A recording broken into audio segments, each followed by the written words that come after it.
छोटे छोटे बच्चों की, जैसे आप उनको बचपन से इस तरह की भाषा सिखाएंगे, जैसे कि एक फेमस डायलॉग आपने सुना होगा, बहुत सारे इवन सोशल मीडिया पे कई सारे यूट्यूबर्स ने बोल भी चुके हैं उसके बारे में, जैसे तेल तेरे बाप का, कपड़ा तेरे बाप का, जलेगी भी तेरे बाप की।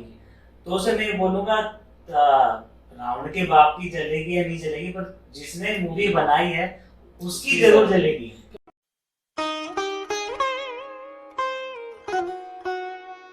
हरे कृष्णा। मैं ऋषभ गौतम आपका फिर से सुकून गुफ्तगू पे स्वागत करता हूँ। और आज हम सुकून गुफ्तगू में करने जा रहे हैं कुछ पल बातें सुकून की। और हमारे साथ में हैं श्री धनुर्धर दास जी, जिनसे कि हमारी ये दूसरी मुलाकात है। तो आपका सुकून गुफ्तगू पर बहुत बहुत स्वागत है सर। हरे कृष्ण। हरे कृष्ण। तो आज हम इनसे मिलने आए हैं और मुलाकात का दौर हमारा जारी रहेगा, इनसे बातचीत का दौर जारी रहेगा। तो आज हम इनसे जानेंगे, जैसा कि एक हिंदी फिल्म अभी हाल ही में रिलीज हुई है, आदि पुरुष। तो उस फिल्म को लेके काफ़ी कुछ कंट्रोवर्सीज क्रिएट हो रही है, उस फिल्म की स्टोरी के साथ लेके, उसको उसके डायलॉग्स को लेके। तो आज हम हमारे जो खास मेहमान हैं उनसे उनके विचार जानेंगे इस बारे में कि वो अपने क्या थॉट्स रखते हैं इस फिल्म को लेके पर्टिकुलर। और जो भी ये कंट्रोवर्सी क्रिएट हो रही है, तो आप अपने थॉट्स बता सकते हैं हमारे व्यूअर्स को। आदि पुरुष मूवी मैंने पूरी देखी तो नहीं है, परंतु इसके बहुत सारे क्लिप्स वीडियोस देखे हैं, और स्पेशली इन दिनों बहुत नेगेटिव वीडियोस जो भारतीय जनता बना रही है वो भी मैंने देखे। और एक चीज़ मैं अपनी तरफ से बोलना चाहूँगा, और जितने भी सनातनी हैं और जितने भी हिंदू धर्म को मानने वाले लोग हैं, उन सभी का ये कहना है कि आप किसी भी ऐतिहासिक या पौराणिक चीज़ों से छेड़छाड़ ना करें। अगर आपको मनोरंजन के लिए या फिर हंसी मजाक के लिए कुछ भी बनाना है, तो उसको बनाने के लिए बहुत सारे सब्जेक्ट है, बहुत सारे विषय हैं। तो आप क्यों सेंसिटिव इश्यूज को आप छेड़ते हैं? उनको दरकिनार कीजिए। अगर आपको समझ में नहीं आता, आपको उन चीज़ों पे विश्वास नहीं है, जैसे कि कई लोग महाभारत रामायण इन सबको कल्पना बोलते हैं। अगर आप कल्पना बोलते हैं तो आप अपने हिसाब से उन चीज़ों को नहीं जोड़ और तोड़ मोड़ सकते। क्योंकि आप जो जो एक्चुअल कंटेंट है, जो एक्चुअल कहानी है, कथाएं हैं, जो हम बहुत अरसे से सुनते आ रहे हैं, पौराणिक कथाएं जो हैं, तो उसको आप, पहली बात तो आप उससे हेर फेर कर रहे हैं। उसके जो मूल तथ्य हैं उनसे आप हमारी जो जनता है, लोगों को गलत उनको कंटेंट दिखा रहे हैं। और फिर दूसरी चीज है कि आप जो हमारे मर्यादा पुरुषोत्तम श्री राम है, हनुमान जी है, जानकी माता सीता है, तो उनके जो आप, हम लोग शुरू से रामायण देखते आ रहे हैं, टीवी पे काफी फिल्में भी बन चुकी हैं उस बारे में, रामायण को लेके। लेकिन जो ये जो फिल्म पर्टिकुलर ये आई है, तो इसमें आप संवाद भी देखोगे राम के या श्री हनुमान जी के, तो वो संवाद भी बहुत ही क्या कहना चाहिए कि मर्यादित नहीं है वो, कि एक ईश्वर जो हम उनको देवता के रूप में जिन्हें देखते हैं, वो ऐसी भाषा का प्रयोग नहीं कर सकते। हाँ, वैसा। तो उससे, क्योंकि हम लोगों को तो चलो, हम और आप कुछ टाइम पहले हमने जो एक्चुअल अच्छी चीजें देखी हैं, इनके बारे में अच्छा सब कुछ पढ़ा है। लेकिन जो नई पीढ़ी है, जो नए बच्चे हैं, आप 2 साल 5 साल 10 साल का बच्चा देखेगा, तो उसकी मेंटलिटी तो वैसे ही बनेगी ना।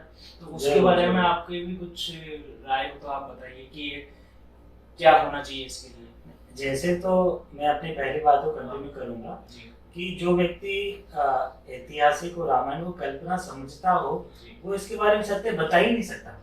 कैसे बता सकता है? और रही बात छोटे छोटे बच्चों की, जैसे आप उनको बचपन से इस तरह की भाषा सिखाएंगे, जैसे कि एक फेमस डायलॉग आपने सुना होगा, बहुत सारे इवन सोशल मीडिया पे कई सारे यूट्यूबर्स ने बोल भी चुके हैं उसके बारे में, जैसे तेल तेरे बाप का, कपड़ा तेरे बाप का, जलेगी भी तेरे बाप की। तो उसे मैं बोलूंगा, रावण के बाप की जलेगी या नहीं जलेगी, पर जिसने मूवी बनाई है उसकी जरूर जलेगी। क्योंकि ये इतना अभद्र भाषा है ना। ये आप पहली चीज, आप नेशनल टीवी पे, नेशनल के इंटरनेशनल पे दिख रही है। नेपाल इवन नेपाल में तो उसे बैन भी कर दिया गया है। हमारे इंडिया में भी करीब करीब ऐसा ही हो रहा है अभी। तो ये बड़ा ही अभद्र मतलब जो लैंग्वेज है उन्होंने यूज की है, तो ये तो इन्होंने इस तरह की लैंग्वेज यूज करके देखा जाए तो अपना कैरेक्टर बताया, अपना खुद का चरित्र बताया कि वो कैसे लोग हैं। सही बात है। अगर हम आज भी किसी पारिवारिक या फिर ऐसे परिवार से मिलते हैं जहाँ पर रामायण सुनी जाती है, पढ़ी जाती है, आप देखेंगे उनकी बोलचाल और बातचीत में इस तरह के शब्द आते ही नहीं है। ना तो वो अपने बड़ों से ऐसा बोलते हैं, ना छोटों से ऐसा बोलते हैं। उनकी भाषा में एक मर्यादा रहती है। आज भी ऐसे परिवारों को हम देख सकते हैं। तो हमें इस तरह का कल्चर जिसमें सम्मान हो, जिसमें समर्पण हो, जिसमें त्याग हो, उस तरह कल्चर हमें अपनी जनता और आने वाली पीढ़ी को सिखाना चाहिए। बिल्कुल सिखाना चाहिए। और फिर सबसे बड़ी बात ये होती है ना कि आप, क्योंकि जैसे बच्चे जो हैं वो आप जैसा उनके बड़े सिखाते हैं और जैसा बिहेवियर वो करते हैं घर में, वैसे ही वो खुद सीखते हैं।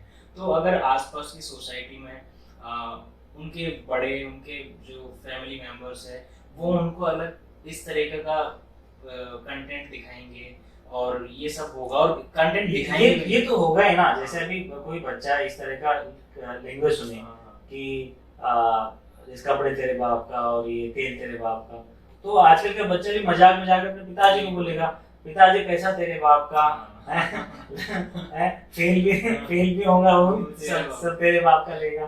तो इस तरह की लैंग्वेज जब बच्चे यूज करना शुरू करेंगे तो we can see that what kind of culture we are giving to our future generation।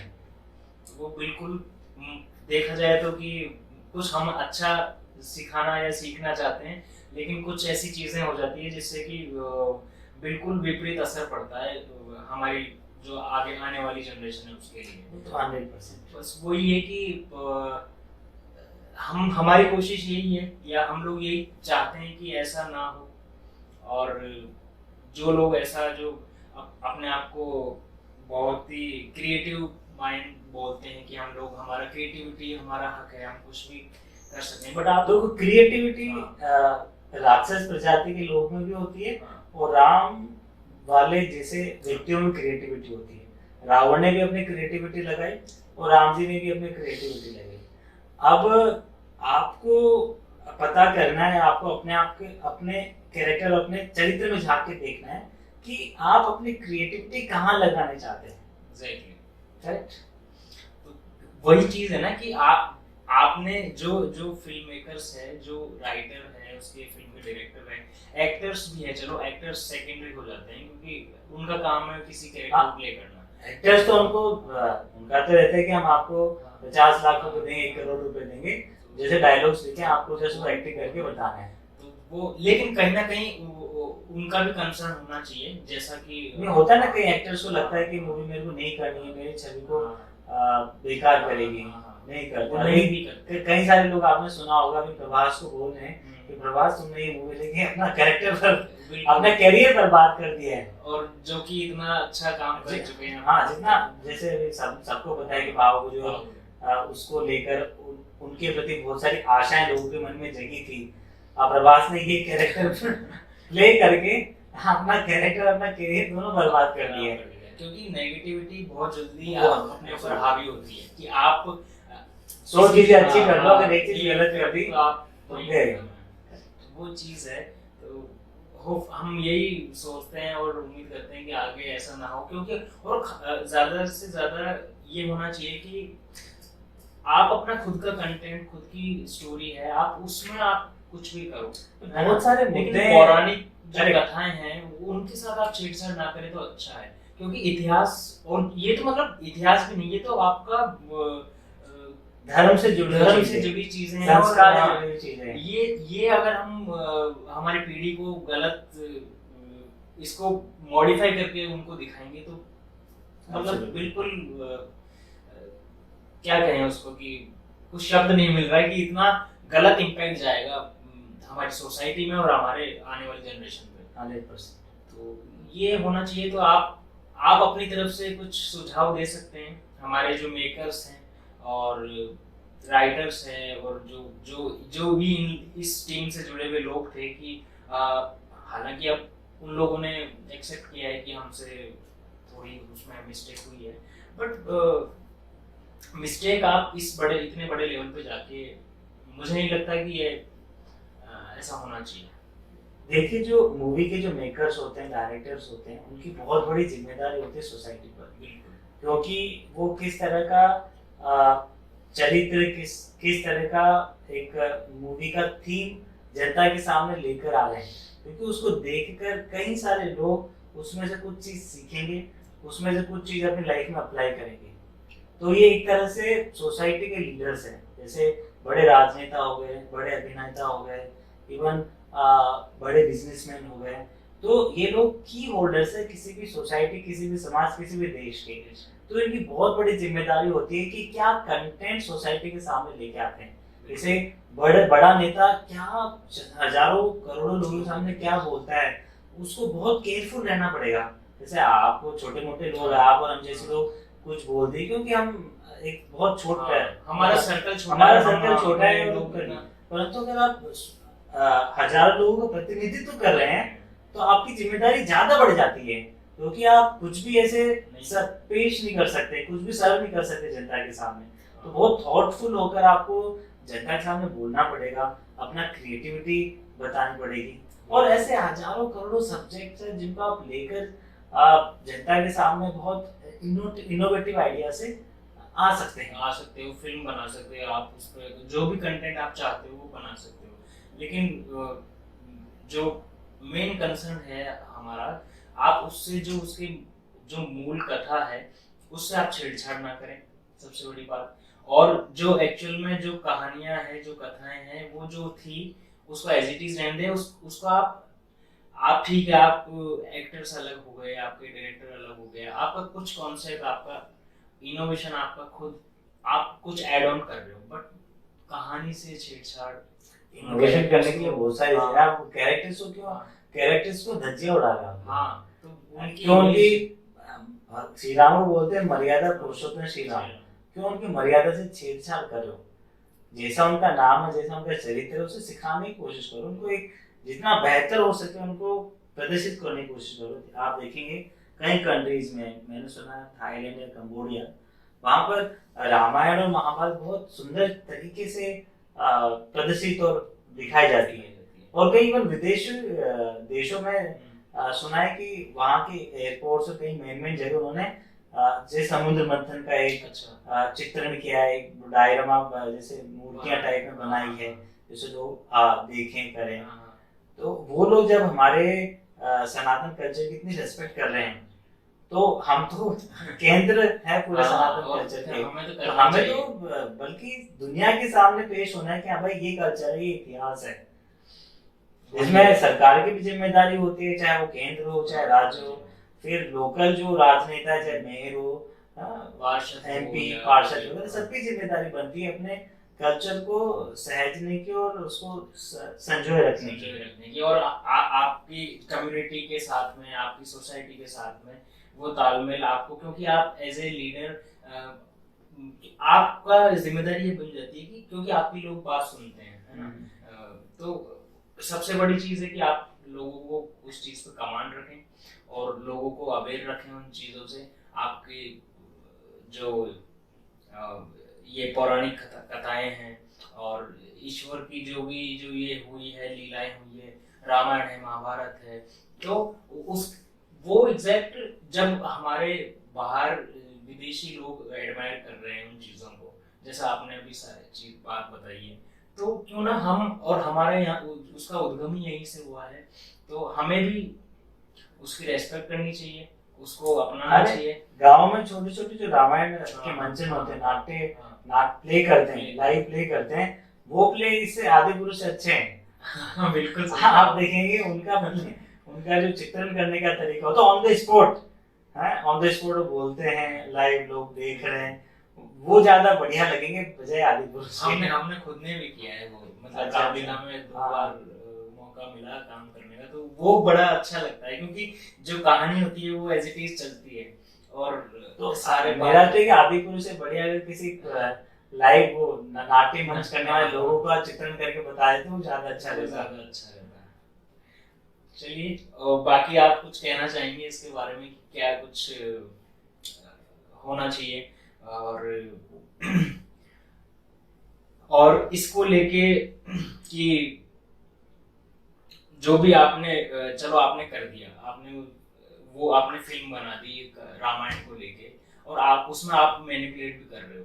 Makers की मैंने इंटरव्यूज देखे तो मैनिपुलेट कर रहे हैं कि शुरू में एक इंटरव्यू था, उसमें उन्होंने कहा कि ये हमने कोई रामायण से छेड़छाड़ नहीं की, एज इट इज रामायण है, वो हमने फिल्म में दिखाने की कोशिश की। अब वो बोल रहे हैं कि हर किसी का फिल्म बनाने का तरीका अलग होता है, हमने जो ऐसा तरीका हमें नहीं चाहिए। हाँ वही तो, वो जनता को आपका नहीं तरीका चाहिए। नहीं चाहिए। अब वो बोल रहे हैं कि हमारा केंद्र रामायण था, लेकिन हमने उन कैरेक्टर्स को नया रूप देने की कोशिश की। तो अब आप से यही जानना चाहता हूँ कि उनके लिए क्या संदेश है और हमारे व्यूअर्स के लिए क्या संदेश है?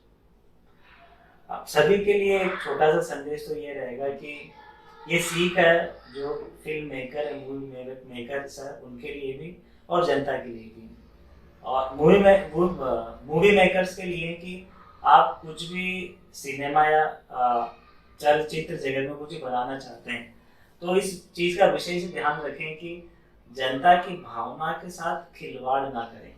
अगर आपको मनोरंजन दिखाना है या फिर कोई रोमांच दिखाना है तो उसके लिए बहुत सारे सब्जेक्ट मैटर हैं। तो हमें चाहिए कि जहाँ पर हम हैं वहाँ की जनता की जो भावनाएं हैं उनका भी सम्मान करें, रेस्पेक्ट करें, और उसके साथ और वो जानने के बाद अपनी चीज़ों को प्रदर्शित करें। और जनता के लिए भी है कि अगर कुछ इस तरह की चीज़ें सामने आती हैं तो उसको पूरी तरह इग्नोर करें और आगे बढ़ें। जब आप इग्नोर करके आगे बढ़ोगे तो जो बनाने वाले हैं उनको भी एक नई समझ और नई सीख मिलेगी। तो आपका बहुत बहुत शुक्रिया, आपने ये हमारे साथ में डिस्कशन जो किया फिल्म को लेके, और जो कंट्रोवर्सी क्रिएट हो रही है, क्योंकि मेन ये था कि रामायण से संबंधित जो फिल्म बनी है, तो उसके लिए मेरी भी क्यूरियोसिटी थी कि मैं आपसे बात करूं इस बारे में कि आपके क्या थॉट्स हैं। तो मुझे अच्छा लगा कि आपने जो बातें हमें बताई कि ऐसा नहीं होना चाहिए, क्योंकि इसका इम्पैक्ट, नेगेटिव इम्पैक्ट हमारी आने वाली जनरेशन पे पड़ता है।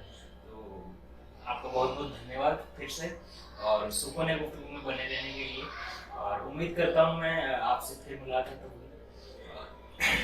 तो ये थे हमारे साथ में श्री धर्मेंद्र दास जी, जो कि हमारे बहुत ही खास मेहमान हैं। इनसे हमारी ये दूसरी मुलाकात है हमारे चैनल पर। तो आज इनसे मिलके हमें बहुत अच्छा लगा, और उम्मीद करते हैं कि आप सबको भी ये एपिसोड हमारा उतना ही पसंद आएगा जैसे कि पहले एपिसोड्स आपको आए हैं। तो थैंक यू सो मच, और हरे कृष्णा। हरे कृष्णा।